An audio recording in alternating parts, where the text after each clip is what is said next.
ಯಾವ senior leaders ಕೂಡ ನಿಮ್ಗೆ ಬೇಕಿಲ್ಲ. ಎಲ್ಲರನ್ನೂ ಕೂಡ ಸಮಾಧಿ ಮಾಡಕ್ಕೆ ಹೋಗಿದೆ. ಯಾವ ಜಿಲ್ಲೆಯಲ್ಲಿ ಕೂಡ ಚಿಕ್ಕಮಗಳೂರು ಸಿ ಟಿ ರವಿ ಅವ್ರನ್ನ ತಗೊಳ್ಳಿ, ಮಾನ್ಯ ಬಸವರಾಜ ಬೊಮ್ಮಾಯಿರವ್ರನ್ನ ತಗೊಳ್ಳಿ,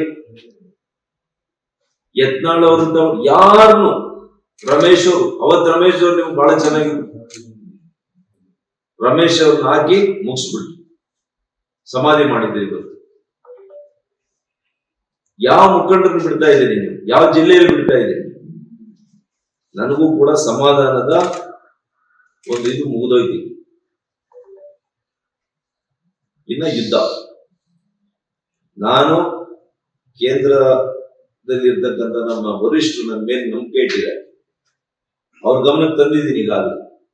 ಇದ್ರ ಹೊರತಾಗಿಯೂ ಕೂಡ ಇವತ್ತು ಅನೌನ್ಸ್ ಮಾಡಿದ್ದಾರೆ. ನಮ್ಮ ಮುಖಂಡರುಗಳಿಗೆ, ನನ್ನ ಸಹಚರರಿಗೆ ನಾನೇನು ಉತ್ತರ ಕೊಡ್ಬೇಕು?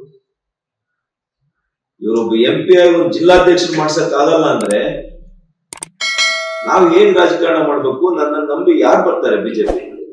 ಲೇಟೆಸ್ಟ್ ಹಾಗೂ ಇಂಟ್ರೆಸ್ಟಿಂಗ್ ಸುದ್ದಿಗಳಿಗಾಗಿ ಬಾಸ್ ಟಿವಿ ಕನ್ನಡ ಚಾನೆಲ್ನ ಸಬ್ಸ್ಕ್ರೈಬ್ ಮಾಡಿ. ಹಾಗೆಯೇ ಬೆಲ್ ಐಕಾನ್ ಪ್ರೆಸ್ ಮಾಡಿ. ಇದರ ಜೊತೆಗೆ ಫೇಸ್ಬುಕ್, ಇನ್ಸ್ಟಾಗ್ರಾಮ್, ಎಕ್ಸ್ ನಲ್ಲೂ ಮಿಸ್ ಮಾಡದೆ ಫಾಲೋ ಮಾಡಿ.